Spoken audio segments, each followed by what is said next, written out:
There are encounters that feel written in the stars, people who cross our paths with an inexplicable force, as if the universe itself had conspired for it to happen. A glance, an unexpected conversation, a powerful sense of familiarity, and suddenly, everything changes. But how can we know if such a connection is truly something greater? Could it be mere chance, or a manifestation of a deeper purpose inscribed within the collective unconscious?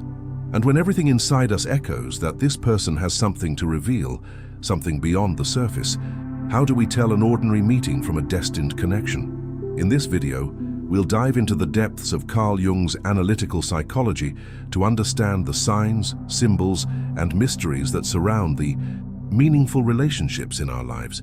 If you've ever felt that someone appeared in your life for a higher reason, leave a comment below. I believe in meaningful encounters. Carl Jung believed that nothing happens by accident. In his view, we are guided by unconscious forces that lead us to experiences and people who act as mirrors of our own souls. The idea that certain connections are destined is deeply rooted in the core concepts of analytical psychology. One of them is projection, when unrecognized aspects of ourselves are projected onto another person. This explains why we sometimes feel an almost magnetic attraction to someone, as if we've known them for lifetimes. That magnetism is often a reflection of our own inner search for wholeness. The shadow, another essential concept, reveals itself when we meet someone who awakens conflicting emotions within us, challenges us, touches old wounds. These people don't appear by coincidence. They are agents of transformation. Meanwhile, the process of individuation invites us to integrate everything we've denied or repressed, and the deep connections we experience often become catalysts for that process. Jung also spoke of integrating the archetypes of the animus and anima, the inner representations of the masculine and feminine. Meaningful encounters often activate these archetypes, awakening an inner memory of what it means to be whole. These connections are not merely emotional or physical. They are symbolic, spiritual, and reveal aspects of our psyche that had been asleep. Recognizing whether a connection was destined by the universe requires paying attention to internal signs, to dreams, synchronicities, and the way that relationship transforms us.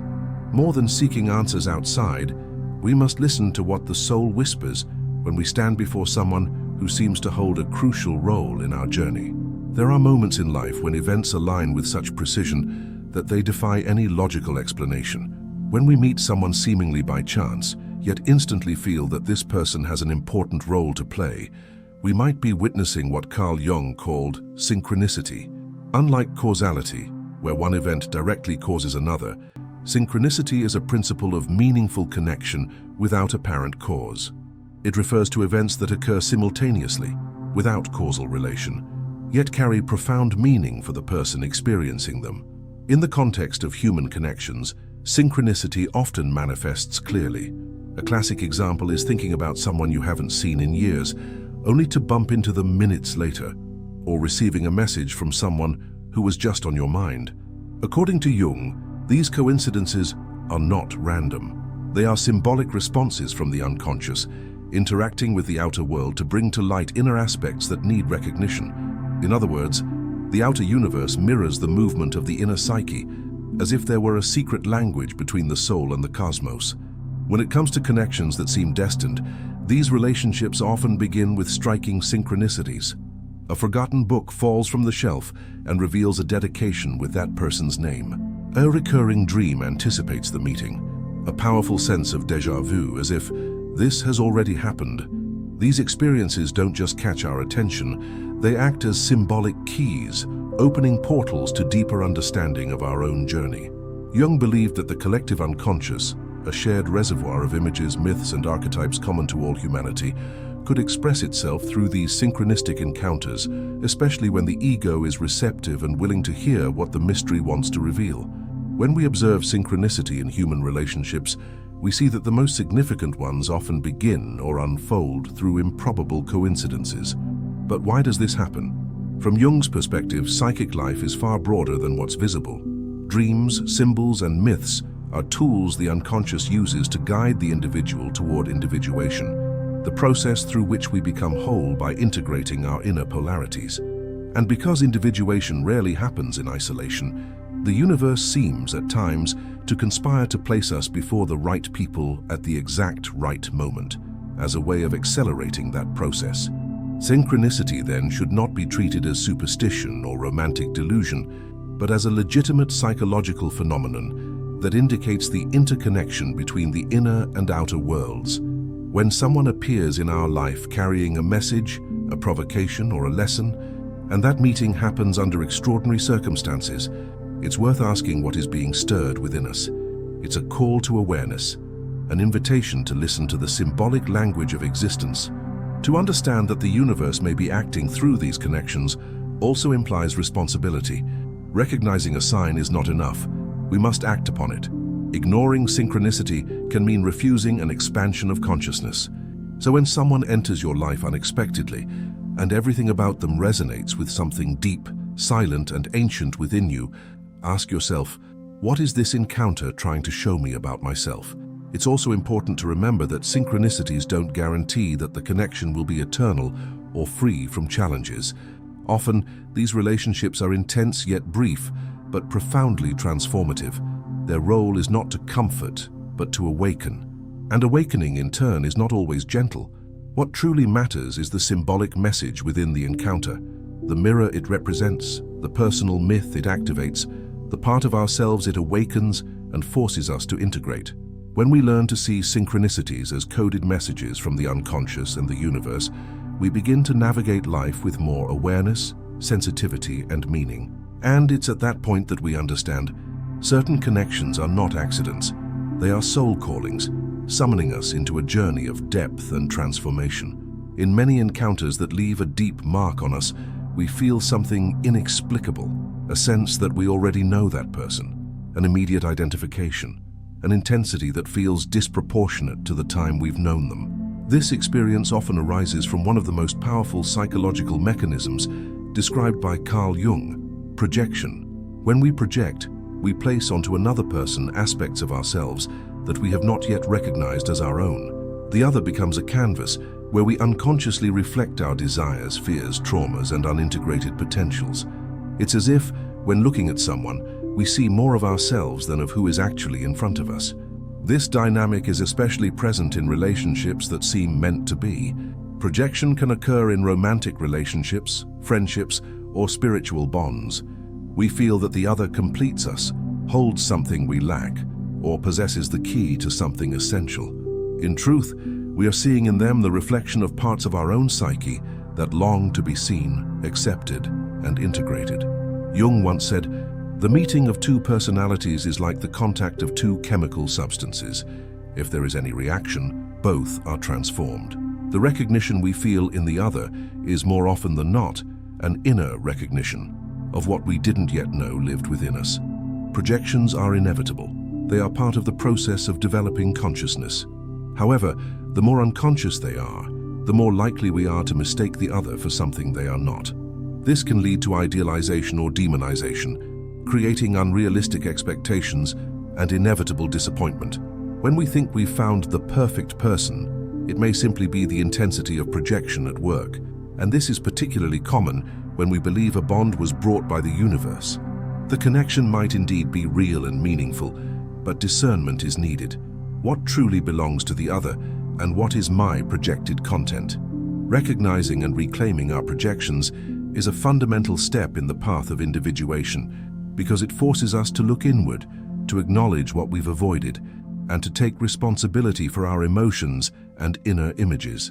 This doesn't mean that intense bonds lose their value once we see the projection. On the contrary, they become even more valuable when we realize the role they play in our psychic journey. People who activate deep projections often help us, even unconsciously, to bring to light what needs to emerge.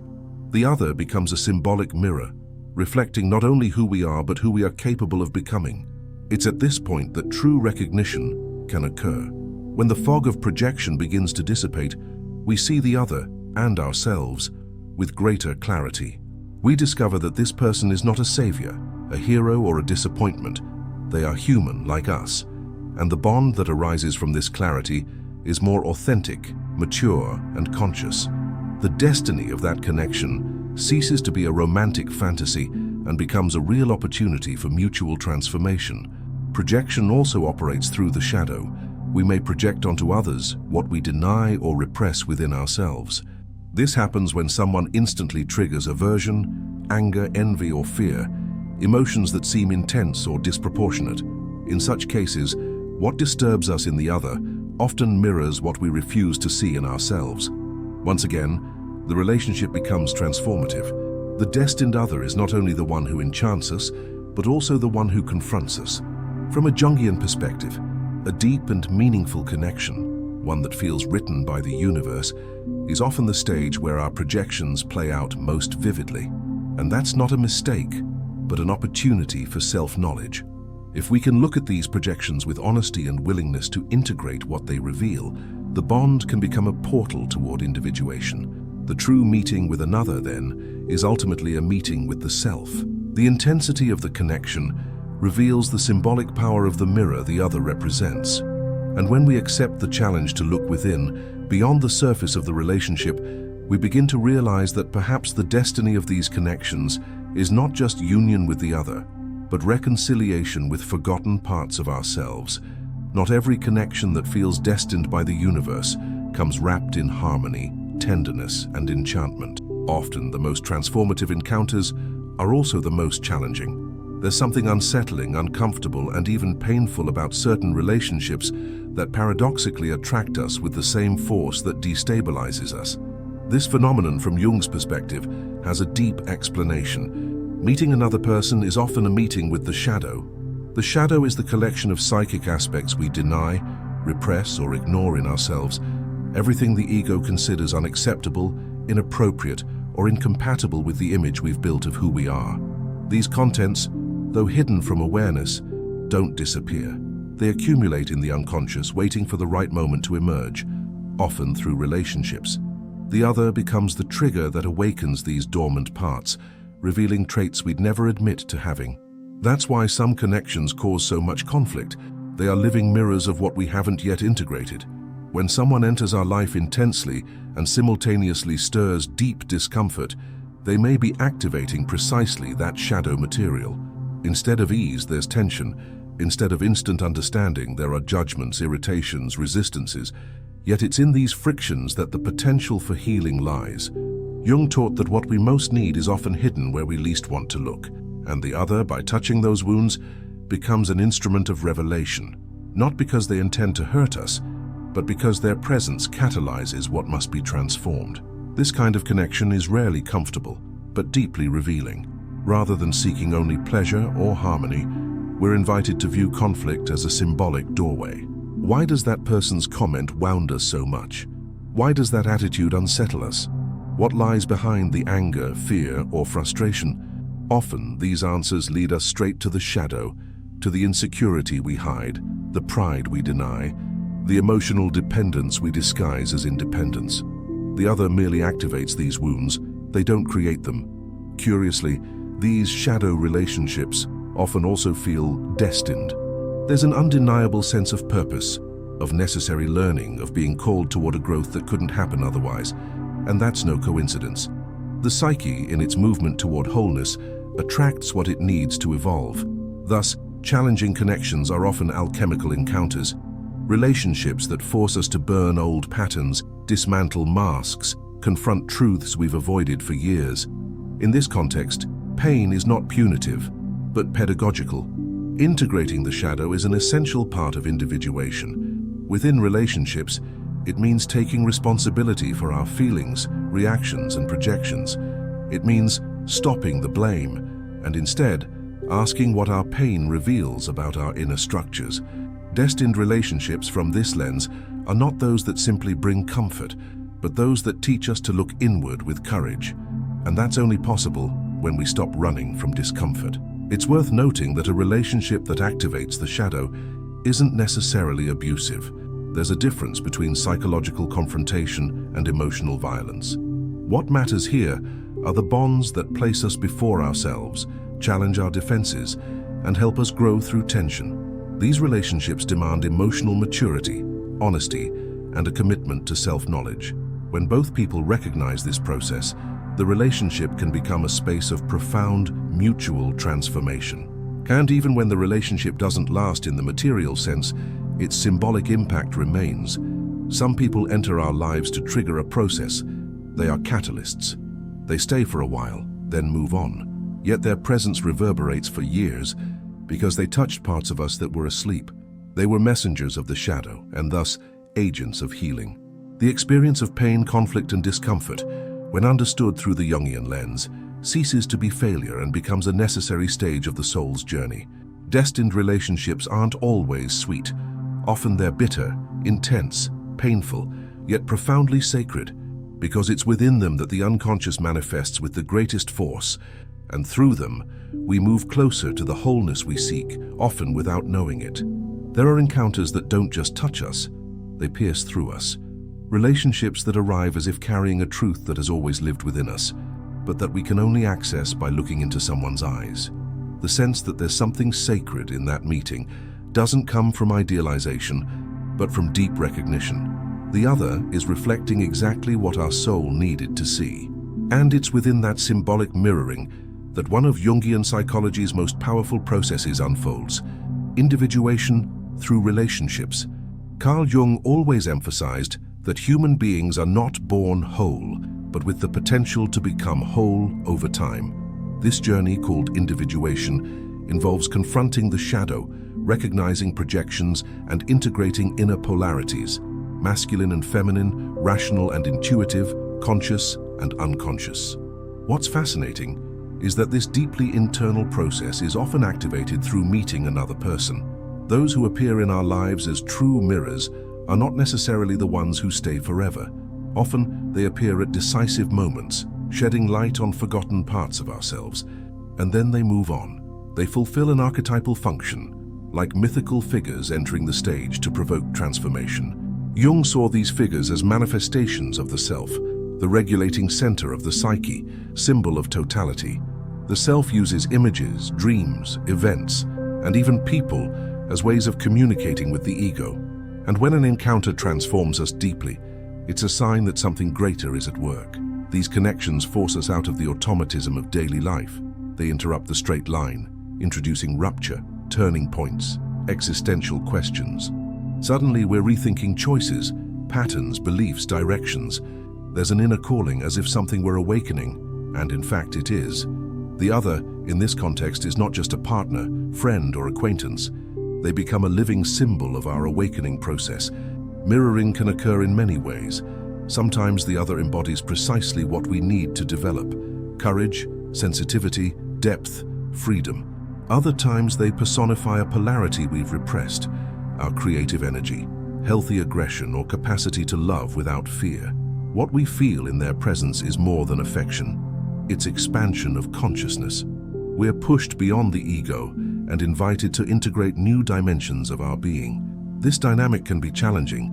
We don't always like what we see in the mirror. Sometimes the other shows us that we're stuck in old patterns, that we self-sabotage, that we're afraid of being who we truly are. Yet it's precisely that kind of revelation that turns these connections into instruments of individuation. Because when we see ourselves more clearly, even if it hurts, we gain the chance to choose a new path. It's important to understand that the other doesn't do this consciously. They simply are who they are, and the impact they have on us reveals our readiness to transform. That's why these connections are often misunderstood by others. They seem irrational, disproportionate, too intense. But in the symbolic field, they make perfect sense. They are encounters between souls that somehow were ready to recognize each other, even if only for a moment. These relationships can't be explained by logic. They are lived through the body, the unconscious, the soul. And when we look at them through Jung's psychology, we see that their true value lies not in duration, but in revelation. What did that person awaken in you? What dormant part was activated? What changed in your worldview after that encounter? These questions matter far more than labels, promises, or expectations. Throughout the journey of individuation, we're called to recognize these experiences as milestones in our inner evolution. Not because the other completes us, but because they remind us of who we are and who we can become. They mirror our light, our shadow, our desire for wholeness. And when we see that clearly, Even if the relationship ends, the encounter remains within us as an eternal symbol. Some connections truly feel destined, not because they're written on some higher plane, but because they're part of our soul's script, which endlessly seeks totality. And the other, through their intensity, their truth, their humanity, helps us remember that this path can only be walked with courage, awareness, and love. Love not just for them, but for everything they revealed about ourselves. Through this deep exploration, we see that connections that feel destined are not mere romantic coincidences, but symbolic manifestations of a larger inner movement. According to Jung, the external universe reflects the unconscious processes of the soul, and the people who enter our lives with intensity carry keys to the parts of ourselves that need to be seen, recognized, and integrated. Whether through synchronicity that surprises us, projection that enchants or confronts us, shadow that pushes us to grow, or mirroring that guides us toward individuation, these connections reveal that the true encounter is always with our deepest self.